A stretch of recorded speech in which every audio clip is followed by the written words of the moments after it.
नमस्कार दोस्तों, मेरा नाम विवेक है और आप देखना शुरू कर चुके हैं अलीगढ़ स्टडी चैनल। तो चलिए बिना देर किए जुलाई 2013 के पेपर की प्रैक्टिस करते हैं।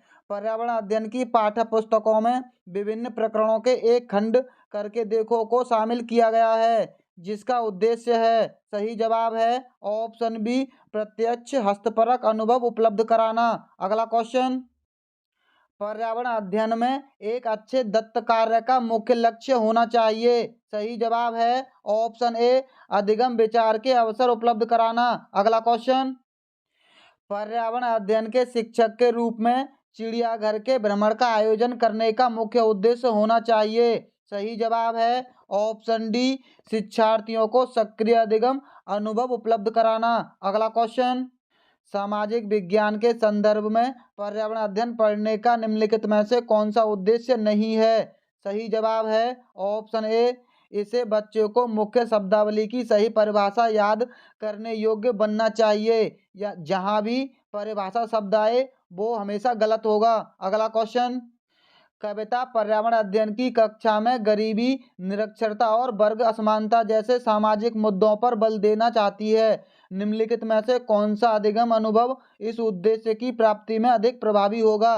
सही जवाब है ऑप्शन डी, शिक्षार्थियों को संबंधित जानकारी एकत्रित करने और उनका विश्लेषण करने के लिए सामूहिक परियोजना लेने के लिए कहना। अगला क्वेश्चन, प्राथमिक स्तर पर पर्यावरण अध्ययन में रचनात्मक आकलन किसको शामिल नहीं करता है। सही जवाब है ऑप्शन ए, शिक्षार्थियों की ग्रेडिंग और रैंकिंग को। अगला क्वेश्चन, नीचे लोगों के कुछ क्रियाकलाप दिए गए हैं, ये क्रियाकलाप जंगलों के गायब होने के लिए कौन कौन से जिम्मेदार हैं। पहला है खानों का उत्खनन यानी खुदाई, हाँ ये जिम्मेदार है। बांधों का निर्माण, ये भी जिम्मेदार है। बाजार में बेचने के लिए पत्ती एवं जड़ी बूटी इकट्ठी करना, ये जिम्मेदार नहीं है।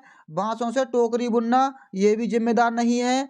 गिरे हुए पत्तों से पत्तल बनाना, ये भी जिम्मेदार नहीं है। यानी इसका सही जवाब है ए और बी दोनों जिम्मेदार हैं, बाकी तीनों नहीं हैं। अगला क्वेश्चन, इस प्रश्न की 2024 में आने की बहुत ही संभावना है, क्योंकि ये प्रश्न 2012, 2013, 2014 में पूछा गया था, उसके बाद सीधा 2023 में पूछा गया है। इसके बाद इसको 2024 में आने की संभावना है। कांसे के बारे में सही कथन चुनिए। पहला कथन है, कांसा लोहे, चांदी व स्वर्ण की भांति एक तत्व है, ये कथन गलत है। कांसे को तांबा तथा टिन से पिघलाकर तैयार किया जाता है, ये कथन सही है। कांसा अत्यंत मजबूत होता है और इससे तोप तथा मूर्ति बनाई जाती हैं, ये भी सही है। कांसे के बर्तन एल्युमिनियम के बर्तनों की तुलना में हल्के और अधिक मजबूत होते हैं, ये कथन गलत है। यानी इसका सही जवाब है ऑप्शन बी, बी और सी सही हैं, ए और डी गलत हैं। अगला क्वेश्चन, गांधीधाम गुजरात का रहने वाला कोई व्यक्ति पहले भोपाल और फिर हैदराबाद जाना चाहता है, इसके सफर यात्रा की दिशा क्या होगी। सही जवाब है ऑप्शन बी, पहले पूर्व दिशा में और फिर दक्षिण दिशा में जाएगा। अगला क्वेश्चन, किसी शहर के मानचित्र पर यह लिखा था, स्केल 1 सेंटीमीटर बराबर 110 मीटर। यदि मानचित्र पर किन्हीं दो स्थानों के बीच की दूरी 15 सेंटीमीटर है, तो उन दोनों के स्थानों के बीच की वास्तविक दूरी क्या होगी। इसका सही जवाब है ऑप्शन ए, 1.65 किलोमीटर। अगला क्वेश्चन, माउंट एवरेस्ट एक भाग है, सही जवाब है ऑप्शन डी, नेपाल का। माउंट एवरेस्ट दुनिया का सबसे ऊंचा पर्वत है, इसकी ऊंचाई है 8,848 मीटर। अगला क्वेश्चन, उस वैज्ञानिक का क्या नाम है जिसने सर्वप्रथम मच्छर के पेट के अंदर ताक झांक की और यह सिद्ध किया कि मलेरिया मच्छर से फैलता है, तथा अनुसंधान के लिए दिसंबर 1902 में चिकित्सा के क्षेत्र में नोबेल पुरस्कार दिया गया।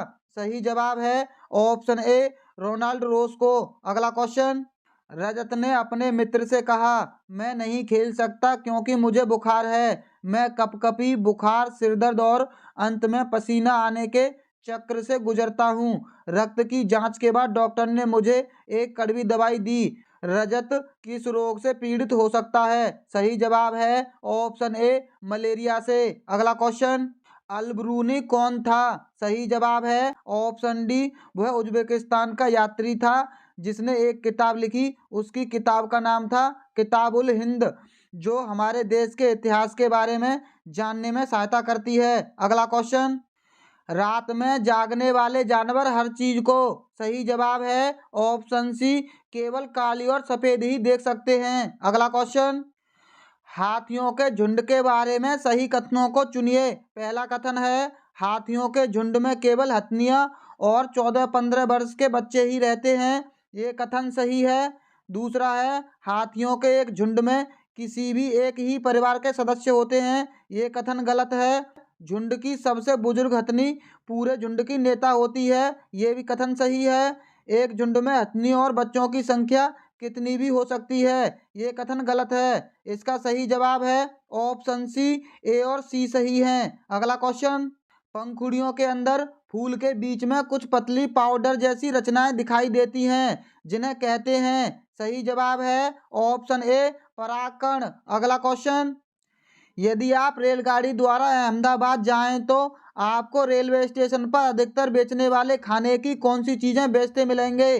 सही जवाब है ऑप्शन बी, ढोकला, चटनी, नींबू वाले चावल। अगला क्वेश्चन, पक्षी अपनी गर्दन बहुत अधिक हिलाते हैं, इसका कारण है कि। सही जवाब है ऑप्शन सी, पक्षियों की आंखों की पुतली घूम नहीं सकती है। अगला क्वेश्चन, निदान के पश्चात कोई डॉक्टर रोगी से यह कहता है कि उसके खून में हीमोग्लोबिन की कमी है, तो उस रोगी को आयरन की कमी को पूरा करने के लिए क्या क्या खाना चाहिए।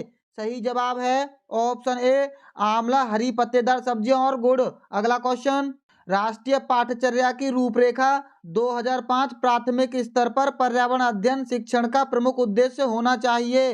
सही जवाब है ऑप्शन डी, कक्षा कक्षीय अधिगम को विद्यालय के बाहर के जीवन से जोड़ना। अगला क्वेश्चन, निम्नलिखित में से कौन सा प्राथमिक स्तर पर पर्यावरण अध्ययन की पाठ्यचर्या की आवश्यकताओं के अनुरूप नहीं है।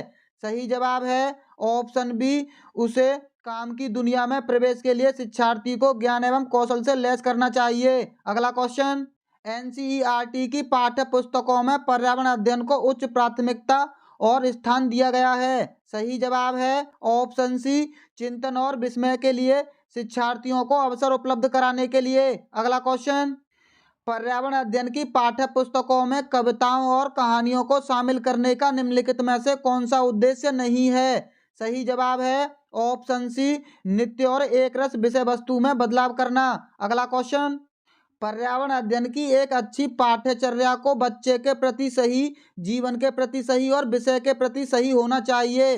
पाठ्यचर्या की निम्नलिखित विशेषताओं में से कौन सी उपयुक्त आवश्यकता को पूरा नहीं करती है। सही जवाब है ऑप्शन ए, यह शब्दावली और परिभाषाओं पर बल देती है। अगला क्वेश्चन, नलिनी कक्षा 3 के शिक्षार्थियों को जानवर हमारे साथी प्रकरण से परिचित कराना चाहती है। प्रकरण को और अधिक रोचक तरीके से प्रस्तुत करने के लिए निम्नलिखित में से कौन सी युक्ति सर्वाधिक उपयुक्त होगी। सही जवाब है ऑप्शन डी, जानवरों तथा उनकी उपयोगिता पर आधारित फिल्म प्रदर्शित करना। अगला क्वेश्चन, कक्षा 5 की एनसीईआरटी की पर्यावरण अध्ययन की पाठ्य पुस्तक में प्रत्येक पाठ के अंत में एक खंड को शामिल किया गया है। हम क्या समझे। यह सुझाव दिया गया है कि इस खंड में शामिल प्रश्नों के उत्तर का सही या गलत के रूप में आकलन नहीं किया जाएगा। यह परिवर्तन इसलिए किया गया है क्योंकि। सही जवाब है ऑप्शन डी, यह जानने में शिक्षक की सहायता करना कि बच्चे कैसे सीख रहे हैं। अगला क्वेश्चन, प्रयोगशाला खोजना, जांच पड़ताल और प्रश्न पूछना पर्यावरण अध्ययन के सक्रिय अधिगम के अनिवार्य तत्वों का निर्माण करते हैं। एक शिक्षक खाना जो हमें खाना चाहिए की संकल्पना के बारे में बताने के लिए निम्नलिखित गतिविधियों की व्यवस्था करता है। उपयुक्त 4 गतिविधियों में से कौन सी सक्रिय अधिगम को संतुष्ट करती है। सही जवाब है ऑप्शन बी, श्यामपट्ट पर उस प्रकार के सभी भोज्य पदार्थों के चित्र बनाता है। अगला क्वेश्चन, कक्षा 4 के शिक्षार्थियों को हवा सब जगह है प्रकरण पढ़ाते समय गीतिका निम्नलिखित गतिविधियों को कराने की योजना बनाती है। उपयुक्त प्रस्तावित गतिविधियों में से कौन सी प्रकरण को प्रभावी तरीके से पढ़ाने के लिए सार्थक नहीं है। सही जवाब है ऑप्शन बी, शिक्षार्थियों को क्षेत्र भ्रमण पर ले जाना। दोस्तों, आपको हमारी वीडियो कैसी लगी हमें कमेंट बॉक्स में ज़रूर बताएं और आगे की वीडियो के लिए हमारे चैनल को सब्सक्राइब और वीडियो को लाइक ज़रूर कर लीजिए।